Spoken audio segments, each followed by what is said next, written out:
541వ సంవత్సరం అంటే సుమారు 1500 సంవత్సరాల క్రితం జరిగిన సంఘటన ఇది. ఆ సమయంలో యూరోప్లోని ఈ ప్రాంతంలో ఆకాశంలో ఇంతకుముందు ఎన్నడూ ఎవరూ చూడని ఒక విచిత్రమైన దృశ్యం కనిపించింది. వింత ఆకారంలో దట్టంగా నల్లగా ఉన్న మేఘాలు ఆకాశాన్ని కమ్మేశాయి. అవి ఎంత దట్టంగా ఉన్నాయంటే సూర్యకాంతిని పూర్తిగా అడ్డుకున్నాయి. మొదట్లో వర్షం కురిసిన తర్వాత ఆ మేఘాలు మాయమవుతాయని అందరూ భావించారు. కానీ ఆ మేఘాలు చరిత్రలో శాశ్వతంగా గుర్తుండిపోయే ఒక విధ్వంసానికి కారణం కాబోతున్నాయని ఎవరికీ తెలియదు. ఆ సమయంలో ఈ ప్రాంతమంతా ఈస్టర్న్ రోమన్ ఎంపైర్ లేదా బైజంటీన్ ఎంపైర్ నియంత్రణలో ఉండేది. దీని రాజధాని నగరం కాన్స్టాంటినోపుల్. దీన్నే ఇప్పుడు ఇస్తాన్బుల్ అని పిలుస్తారు. ఈ వింత దృశ్యం ఇస్తాన్బుల్లో కూడా కనిపించింది. అంటే ఆనాటి కాన్స్టాంటినోపుల్లో కూడా కనిపించింది. కొన్ని గంటలు గడిచాయి, ఆపై కొన్ని రోజులు, ఆపై కొన్ని వారాలు గడిచాయి. కానీ ఈ వింత మేఘాలు వర్షం కురిపించలేదు కదా, ఆకాశాన్ని విడిచిపెట్టకుండా అలాగే ఉండిపోయాయి. రోజు రోజుకి పరిస్థితి మరింత సీరియస్గా అవుతూ వచ్చింది. చివరికి కాన్స్టాంటినోపుల్లో కొన్ని వారాల పాటు సూర్యోదయం కూడా కనిపించని పరిస్థితి ఏర్పడింది. కానీ ఇది కేవలం ఆరంభం మాత్రమే అని అప్పట్లో ఎవరికీ తెలియదు. ఎందుకంటే ఆ తర్వాత జరగబోయేది ఎవ్వరూ ఊహించలేదు.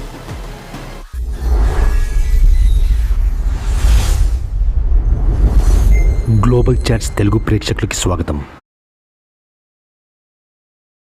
541వ సంవత్సరంలో కాన్స్టాంటినోపుల్లో ఒక పెద్ద సమస్య వచ్చి పడింది. ఆ కాలంలో కూడా అక్కడ 1 కోటి మందికి పైగా ప్రజలు నివసించేవారు.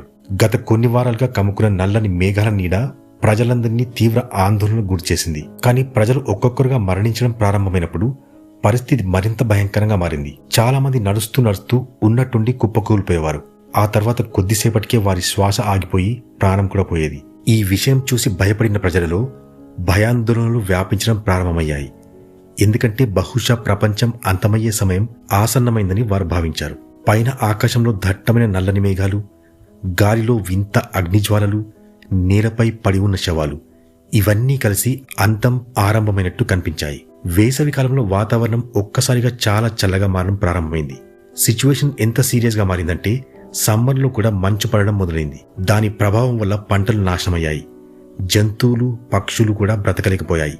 ఆ సమయంలో బైజంటీన్ ఎంపైర్ చక్రవర్తి అయిన జస్టినన్ ప్రజలను శాంతియుతంగా ఉండమని ఆదేశించాడు. అంతేకాకుండా మంచి పనులు చేసేవారికి ఎలాంటి హాని జరగదని చెప్పాడు. కానీ చక్రవర్తి చేసిన ఈ ప్రకటన ప్రజలను మరింత ఆందోళనకు గురిచేసింది. ఎందుకంటే ఈ వ్యాధి మంచి వ్యక్తినని చెడ్డ వ్యక్తినని చూడకుండా ప్రతి ఒక్కరిని బలి తీసుకుంటుందని గమనించారు. ప్రతిరోజు వేలాది మంది చనిపోయేవారు. వారి శవాలను పెద్ద పెద్ద గుంతలు తవ్వి ఒకేసారి పూడ్చిపెట్టేవారు. అయితే పరిస్థితి ఎంత దారుణంగా మారిందంటే ఆహారం మరియు తాగునీరు కూడా కొరతగా మారాయి. అప్పటి వరకు ప్రపంచంలోని అత్యంత శక్తివంతమైనగా భావించిన బైజంటీన్ సైన్యం కూడా ఈ సమస్య ముందు చేతులెత్తేసింది. ఎందుకంటే వారు ఎదుర్కొంటున్నది ఒక కనిపించని శత్రువును. ఈ వింత వ్యాధి మొత్తం ప్రాంతమంతా వ్యాపించడం ప్రారంభించింది. ఆకాశంలో నల్లని మేఘాలు ఎటు వెళ్తే వ్యాధి కూడా అటువైపు వెళ్తున్నట్టు కనిపించింది. Spain, France, Italy, Greece, Turkey, Morocco, Syria, Iran, ఇలా ఖండంలోని అనేక దేశాలు ఈ మహమ్మారి బారిన పడ్డాయి. ఈ వింత వ్యాధికి అసలు కారణమేమిటో ఎవరూ అర్థం చేసుకోలేకపోయారు. చివరికి అప్పటి ప్రజలు ఒక విషయాన్ని మాత్రమే నమ్మడం ప్రారంభించారు: ప్రపంచం అంతమవుతుందని. స్వయంగా బైజంటీన్ చక్రవర్తి జస్టినన్ కూడా ఈ వ్యాధి బారిన పడ్డాడు. దాంతో ప్రజల భయం మరింత పెరిగింది. చరిత్రలో అధికారికంగా నమోదు చేయబడిన మొట్టమొదటి మహమ్మారి ఇదే. నేడు దీన్ని జస్టినన్ ప్లేగ్ అని పిలుస్తారు.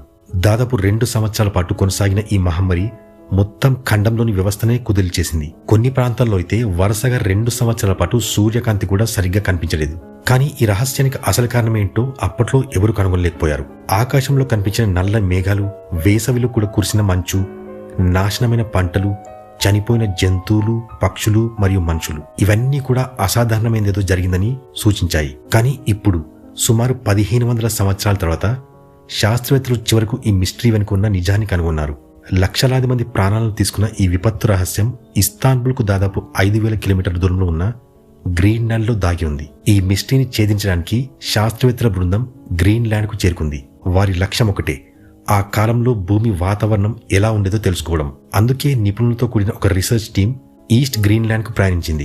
గ్రీన్లాండ్ ప్రపంచంలోని అత్యంత కఠినమైన వాతావరణ పరిస్థితులు ఉండే ప్రాంతాలలో ఒకటి. సరైన పరికరాలు మరియు ప్రత్యేక శిక్షణలు లేకుండా ఇక్కడ జీవించడం దాదాపు అసాధ్యం. ప్రపంచంలోని చాలా దేశాల్లో జూన్, జూలై నెలలో ఉష్ణోగ్రత 50 డిగ్రీల సెల్సియస్ వరకు చేరుకుంటుంది. కానీ అదే సమయంలో గ్రీన్లాండ్లో ఉష్ణోగ్రత -18 డిగ్రీల సెల్సియస్ వరకు పడిపోతుంది. అంటే ఇక్కడ నిజమైన వేసవి కాలం అనేదే ఉండదు. అందుకే గ్రీన్లాండ్లో పడిన మంచు చాలా సంవత్సరాల పాటు కరగకుండా అలాగే ఉంటుంది.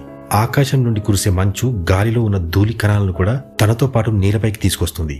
అంటే ఆ సమయంలో వాతావరణంలో ఏమున్నా కూడా దాని ఆనవాలు మంచులో భద్రపడి ఉంటాయి. శాస్త్రవేత్తల ప్రకారం గత 1,00,000 సంవత్సరాల వాతావరణ చరిత్ర ఇప్పటికీ గ్రీన్లాండ్ మంచు కింద దాగి ఉంది. ప్రతి సంవత్సరం కొత్త మంచు పొర పాత మంచు పొరపై పేరుకుపోతూ ఉంటుంది. సగటున ఒక్క సంవత్సరం ఏర్పడే మంచు పొర దాదాపు 5 సెంటీమీటర్ల మందం కలిగి ఉంటుంది. అంటే 1500 సంవత్సరాల క్రితం వాతావరణం ఎలా ఉండేదో తెలుసుకోవాలంటే దాదాపు 75 మీటర్ల లోతు ఉన్న మంచును బయటకు తీయాలి. అందుకే శాస్త్రవేత్తలు డ్రిల్లింగ్ ప్రారంభించారు. వారు గత 2000 సంవత్సరాలుగా పేరుకుపోయిన మంచు పొరలను నెమ్మదిగా కట్ చేస్తూ లోతుకు వెళ్లారు. ఈ ప్రక్రియలో బయటకు తీసిన ఐస్ కోర్ పొడవు 100 మీటర్ల కంటే ఎక్కువగా ఉంటుంది. అందులో జస్టిన్ ప్లేగ్ కాలంలో పడిన మంచు కూడా ఉంది. ఆ తర్వాత శాస్త్రవేత్తలు ఈ ఐస్ కోర్ పై ఎలక్ట్రికల్ కండక్టివిటీ పరీక్ష నిర్వహించారు. అప్పుడు వారికి ఒక ఆశ్చర్యకరమైన విషయం కనిపించింది. క్రీస్తు శకం 500 నుండి 600 సంవత్సరాల మధ్య ఏర్పడిన మంచు పొరల్లో సల్ఫర్ స్థాయిలో ఒక్కసారిగా భారీ పెరుగుదల గుర్తించారు. ఇది వారికి దొరికిన అత్యంత ముఖ్యమైన క్లూ. ఎందుకంటే కాన్స్టాంటినోపుల్లో నల్లని మేఘాలు కనిపించిన కాలం కూడా అదే. అంటే ఆ సమయంలో వాతావరణంలో ఏదో అసాధారణమైన సంఘటన జరిగిందని స్పష్టమవుతుంది. సల్ఫర్ డయాక్సైడ్ చాలా ప్రమాదకరమైన వాయువు. ఇది మనుషులకు మాత్రమే కాదు, జంతువులకు, పక్షులకు మరియు మొక్కలకు కూడా హానికరం. ఇప్పుడు శాస్త్రవేత్తల ముందు ఒక కొత్త ప్రశ్న వచ్చి పడింది. 6వ శతాబ్దంలో వాతావరణంలో ఇంత సల్ఫర్ ఎలా చేరింది? అది ఎక్కడి నుంచి వచ్చింది? ఈ ప్రశ్నకు సమాధానం కనుక్కోవడం వారికి ఒక పెద్ద సవాల్గా మారింది. అయితే ఈ విషయం మాత్రం వారికి స్పష్టమైంది.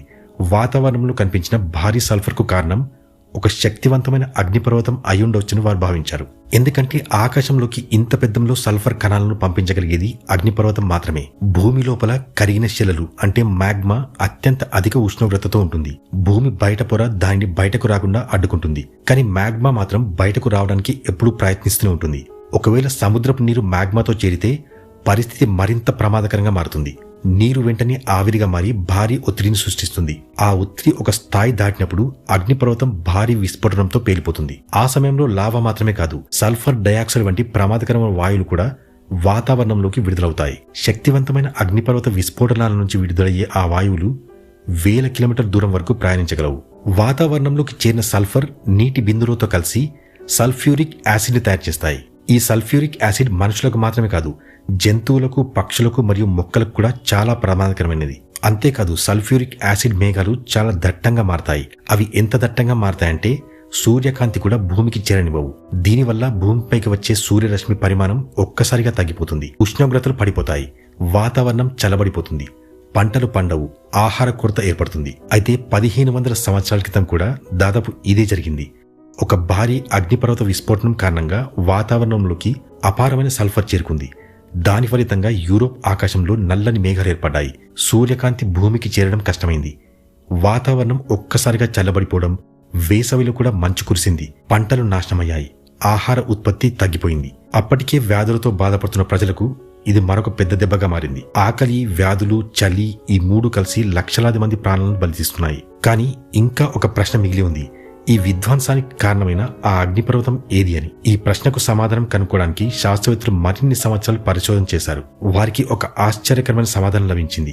కాన్స్టాంటినోపుల్ నుండి 11,700 కిలోమీటర్ల దూరంలో సముద్రానికి అవతలి వైపున ఎల్ సాల్వడార్లో ఇలోపోంగో సరస్సు ఉందని నిపుణులు నిర్ధారించుకున్నారు.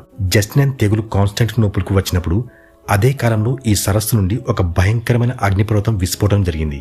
దానికి సజీవ ఉదాహరణనే ఈ పర్వతం.